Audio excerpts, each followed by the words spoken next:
안녕하세요. 올해로 결혼한 지 8년 된 40대 중반의 여성입니다. 남편과는 여행을 하다 만났는데 당시 남편은 소매치기를 당해 오도 가도 못하는 상황이었어요.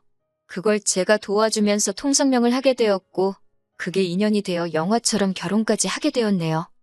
이미 남편과 제가 만나기 시작했을 당시 남편이나 저 두 사람 다 나이가 많았습니다.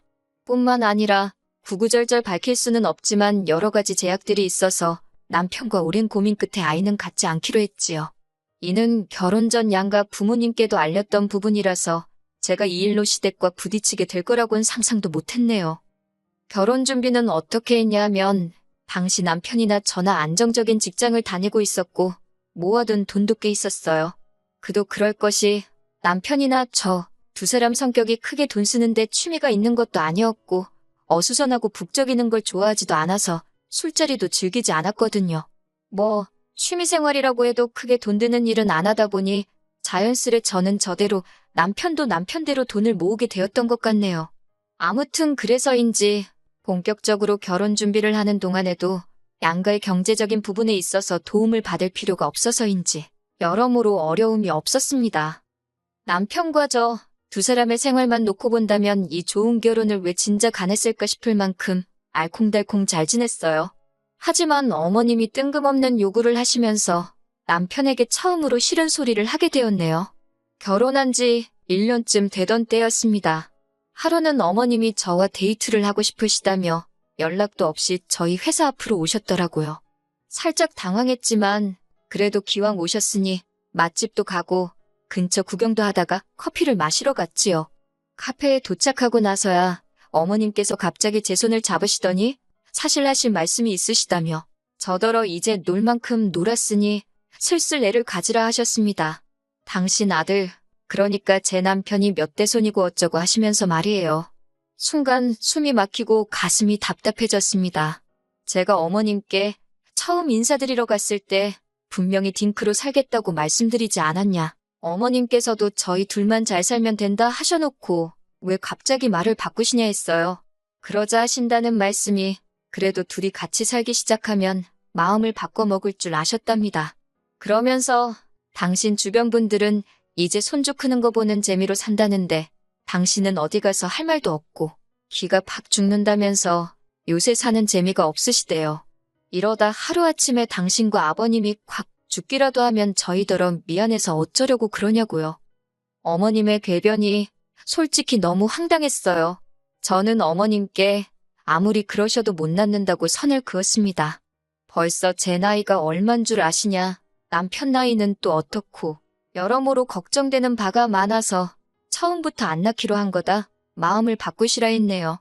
그러자 어머님께선 제가 이렇게 이기적인 줄 몰랐답니다. 당신 아들도 당신이 잘 아는데 실은 애를 가지고 싶을 거라나요? 그런데 저 때문에 안 갖는다 한 게 분명하다며 제가 못된 거고 이기적인 거고 나쁜 거라시대요. 결국 어머님과의 데이트는 엉망이 되었고 집에 돌아온 제가 먼저 퇴근한 남편을 붙들고 오늘 있었던 일을 이야기했습니다. 남편 역시 황당해하며 갑자기 어머님께서 왜 그런 말씀을 꺼낸지 모르겠답니다. 무조건 자기가 다 미안하다면서요. 그리고는 한 번만 더 또 그런 식으로 말씀을 하시면 그냥 남편인 자기한테 문제가 있다고 그러랍니다. 아들이 문제 있다는데 어쩌시겠냐고요. 그러면서 제가 원하면 당장이라도 어머님께 전화해서 따지겠다는데 그건 제가 말렸어요. 지금 바로 그래봤자 아들 조종하는 못된 며느리 소리나 들을게 뻔했으니까요.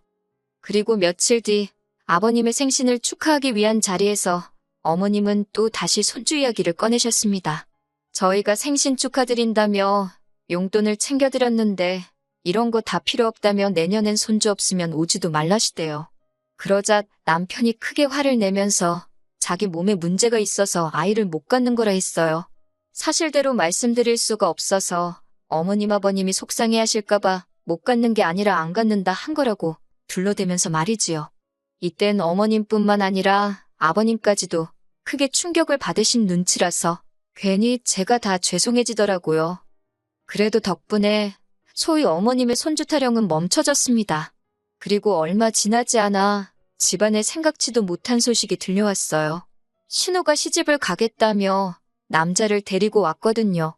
문제는 이걸 문제라고 하는 게 맞나 싶긴 한데 신우는 저희 남편보다 12살이 어린 동생이에요.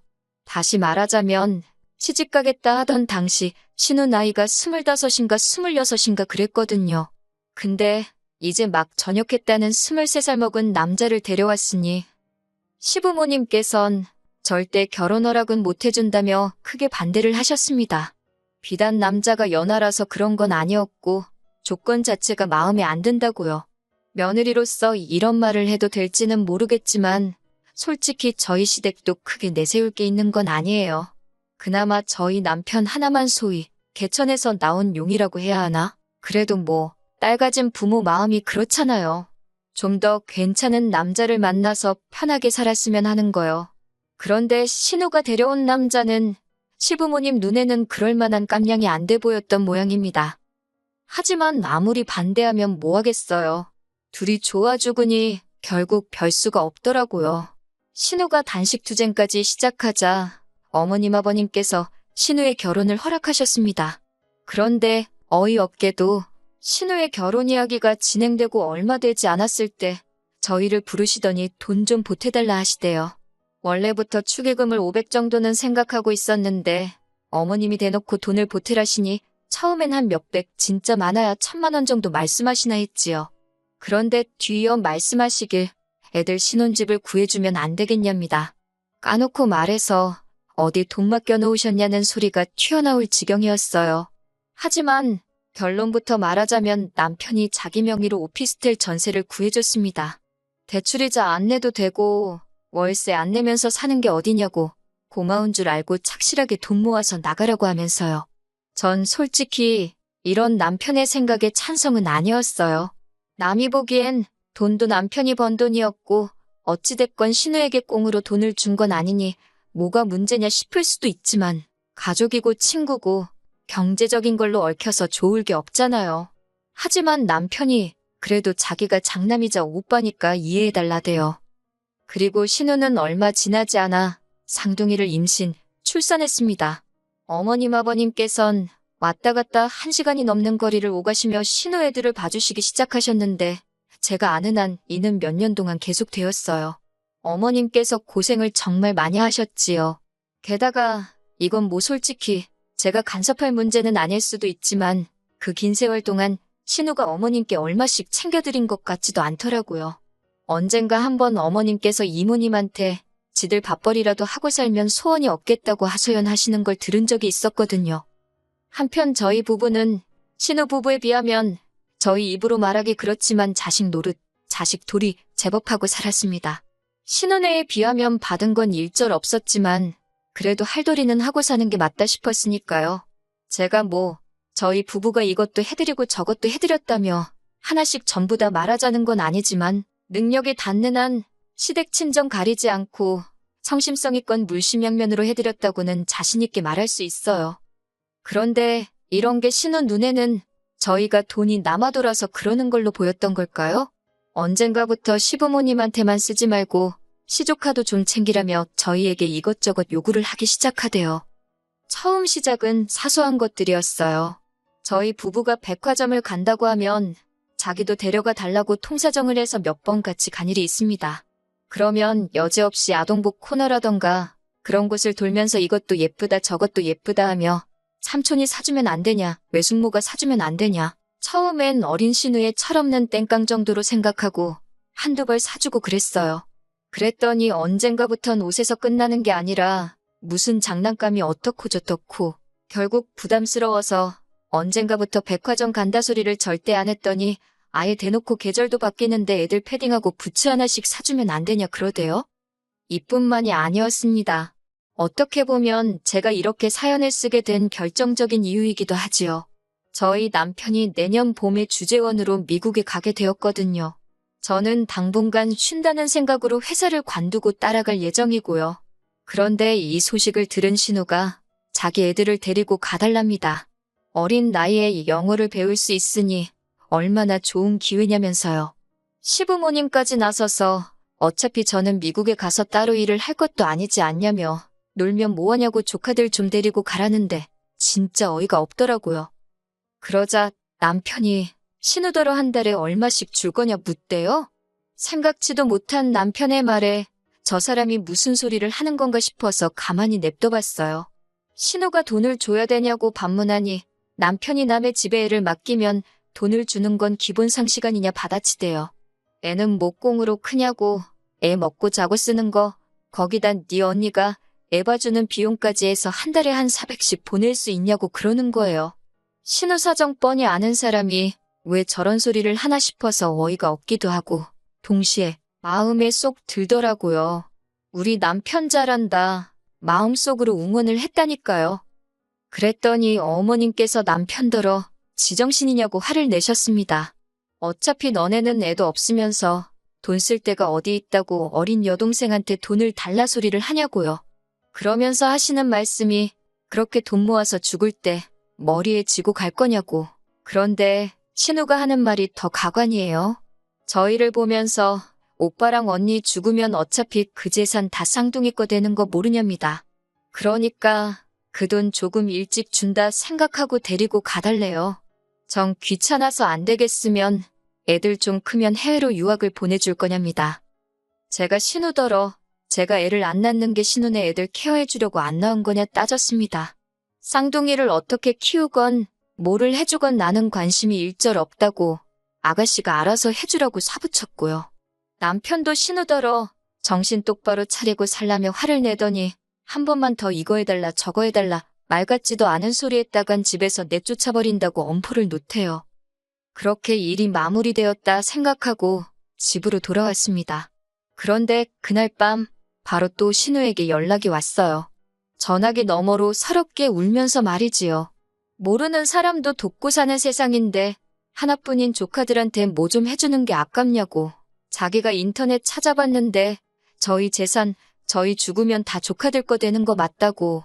여기까지는 아까도 다 했던 이야기지 싶어서 저도 그냥 옆에서 듣고만 있었어요.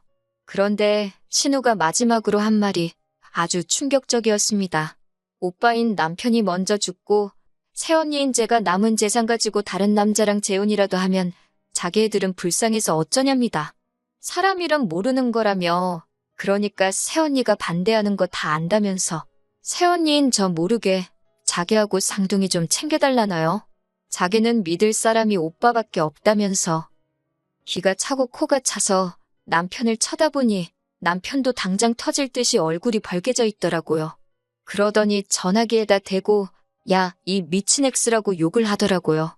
이후로도 정신 나간 엑스야 뭐야 하면서 너 왜 이렇게 됐냐고. 이따위 생각이면 2번 다시 연락하지 말라대요.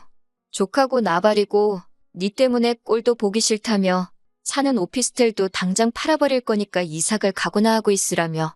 저는 저희 남편이 그 정도로 화를 내는 걸 그때 처음 봤네요. 그리고 정말 남편은 다음 날 아침 날이 밝자마자 부동산에 가서 오피스텔을 내놨습니다. 정말 단단히 열이 받았구나 싶대요. 그리고는 남편이 저만 동의해준다면 우리 둘 죽고 난 뒤 재산은 어디 암센터 같은데 기부해버리고 싶다길래 그러라 했어요. 이후로 신우는 여전히 앓는 소리 하면서 지 오빠는 무서운지 그리고 지가 뭐라 짓거렸는지 제가 모른다고 생각하는지 저한테 언니 하면서 연락을 해옵니다. 저는 들어주는 척은 하고 있지만 아무것도 해줄 생각은 없어요. 그리고 죄송하지만 어머님께도 마찬가지예요. 정말 명절이나 생신 그런 날을 제외하고는 이제 매달 드리던 돈도 드리지 말자대요. 남편이. 그간 남편이 늘 단호하고 믿음직스러운 모습만 보여줬기에 이번에도 남편만 믿고 따라갈 생각입니다.